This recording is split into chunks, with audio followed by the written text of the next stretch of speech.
Bienvenidos, mi nombre es Jessica, gracias por estar aquí. Hoy les voy a hablar sobre Quirón y la mitología del centauro, ¿sí? Para entender y comprender desde un lugar profundo, psíquico, mental, emocional y energético nuestro propio Quirón natal, es importante que aprendamos sobre la historia mitológica para poder interpretar a Quirón desde todas las facetas arquetípicas que nos puede proporcionar o aportar esta herida quironiana que nosotros tenemos en nuestra carta natal y por ende la tenemos muchas veces incluso manifestada en el cuerpo y en nuestra energía, ¿sí? Así que iniciamos con este relato. Te invito a que si te gusta este video y quieres apoyar mi contenido y que siga creando este tipo de contenido, te suscribas al canal, le pongas un me gusta al video y me dejes un comentario contándome a dónde tenés a Quirón, en qué signo y en qué casa. También te invito a unirte a la membresía del canal.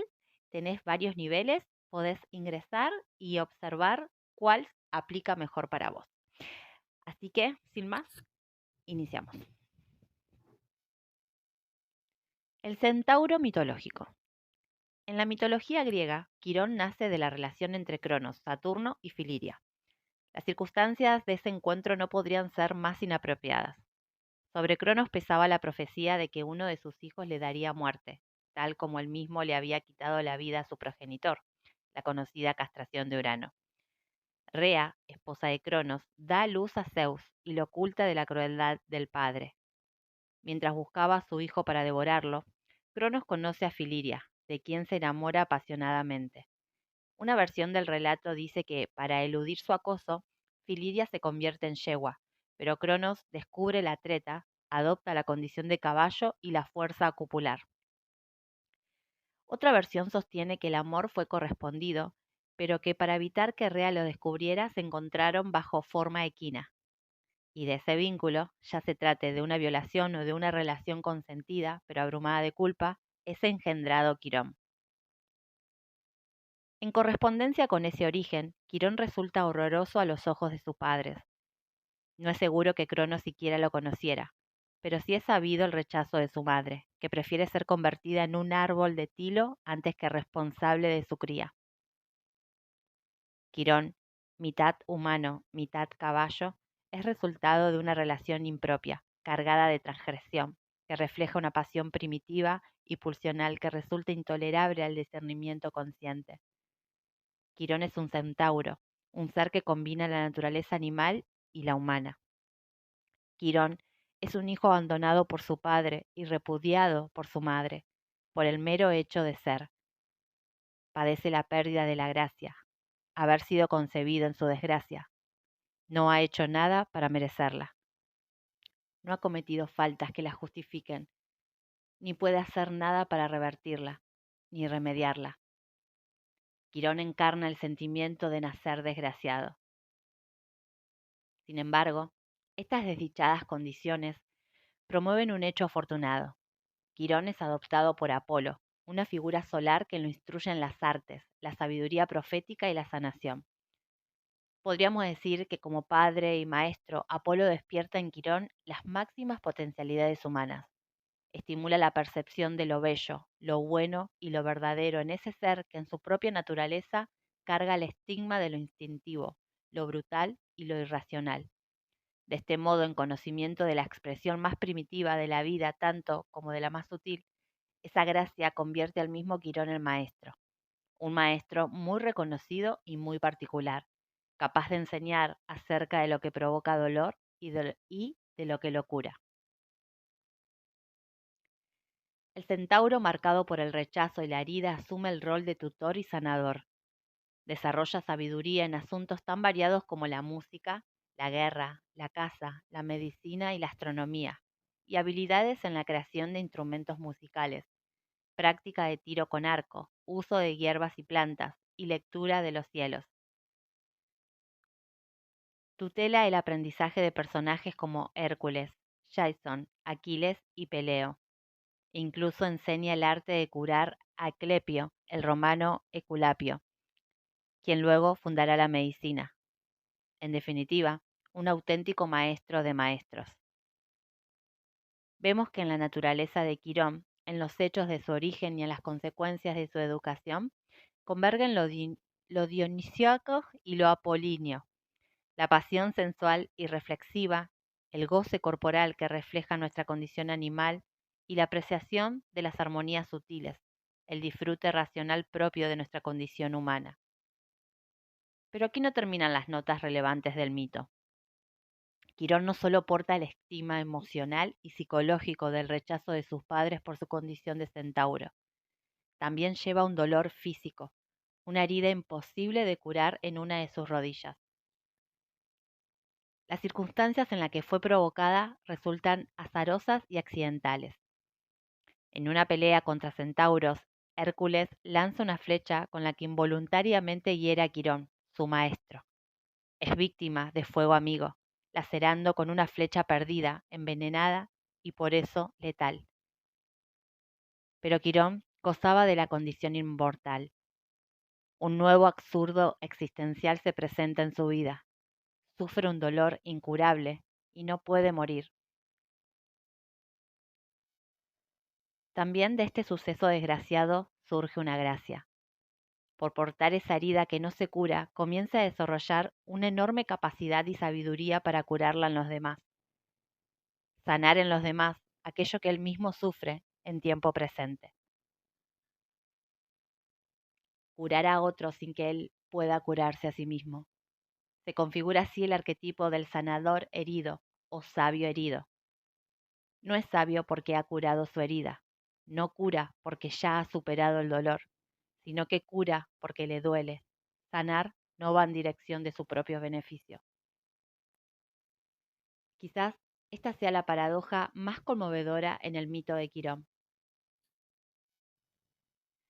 Expone la ingenuidad de nuestra habitual visión acerca de la felicidad, el saber como garantía de dicha, la comprensión del sufrimiento como necesaria disolución de nuestras heridas. Quirón nos revela que el dolor forma parte de la vida, pero no cualquier dolor, sino aquel que sentimos injusto, gratuito y absurdo. Nos invita a aceptar la vida conscientes de ese contenido. Además, el relato mitológico nos cuenta que Quirón habita en una cueva, una gruta alejada del mundo social. En su libro sobre Quirón, Jesús Gabriel Gutiérrez profundiza en este aspecto del mito y presenta diversos significados. La cueva aparece como un espacio para profundizar en uno mismo lejos del mundo, un laboratorio alquímico, un regreso a la madre para revivir el trauma de origen, una manera de ocultarse para encontrar la virtud de la herida, un modo de castigo y regresión kármica, una representación del inconsciente como fuente de símbolos. También sugiere que esa morada oculta y oscura es síntoma de la vergüenza y del miedo al fracaso. Quizás este último significado tenga particular relevancia.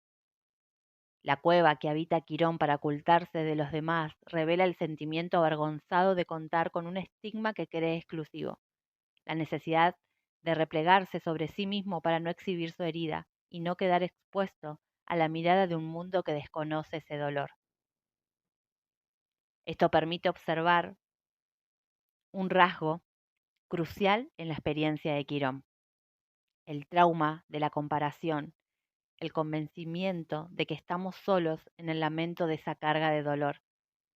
En este sentido, como ya veremos, atreverse a exponer la propia herida es lo que permite descubrir que se trata de un sentimiento compartido con toda la humanidad y habilita la posibilidad de encontrarse con los demás en ese íntimo secreto. Por el contrario, el complejo de ocultamiento de la herida o de disimular la discapacidad antes que protegernos nos aleja de la gracia. Replegados en nuestras cuevas, convencidos de que ese dolor existencial es solo nuestro, incrementamos el padecimiento del trauma y nos alejamos de la sorprendente emergencia de un sentido trascendente, de una dirección oportuna. Finalmente, reparamos en un trance crucial del mito en el que el destino de Quirón se cruza con el de Prometeo. a quien se le atribuye ser el creador de los primeros humanos mortales con arcilla y agua. Zeus había castigado a Prometeo por haberse burlado de los dioses al robar el fuego sagrado para ponerlo a disposición de los humanos. Por tan osada transgresión le fue adjudicado un tormento perpetuo. Encadenado a una roca, durante el día un águila devoraba su hígado, el cual volvía a crecer durante la noche. Solo podía ser liberado de su condena si un ser inmortal renunciaba a esa condición.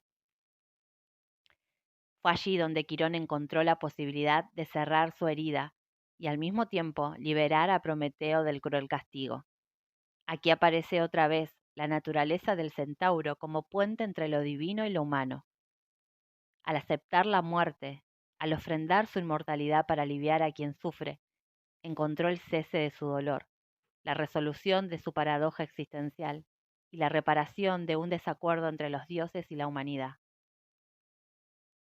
Esta dimensión del mito abre un poderoso significado del símbolo de Quirón, la evidencia de una herida que nos cierra en nuestra vida, el reconocimiento de que la condición de estar vivos implica la ineludible experiencia del dolor injusto, conduce a que la muerte sea resignificada. La conciencia de este estigma en nuestra existencia permite que la mortalidad resulte, antes que una pérdida, una liberación. Quirón es el símbolo que nos invita a abrazar la muerte como una gracia de la vida. Aceptar la mortalidad no es quitarse la vida. No se trata de desear la muerte para evitar la vida, sino de reconocer que el compromiso íntimo con la vida conduce al natural desenlace de la muerte. La muerte solo puede presentarse como liberación cuando la vida y sus paradójicas dotes de felicidad y desdicha ha desarrollado la plenitud de su intensidad. Tocar con nuestra conciencia este íntimo significado de la muerte es haber rozado un sagrado misterio de la vida. Hasta aquí el episodio del día de hoy. Me encantará saber qué te ha parecido y qué información te ha llevado a encontrar en tu propia alma esta información. Nos vemos en un próximo episodio. Que estés muy bien.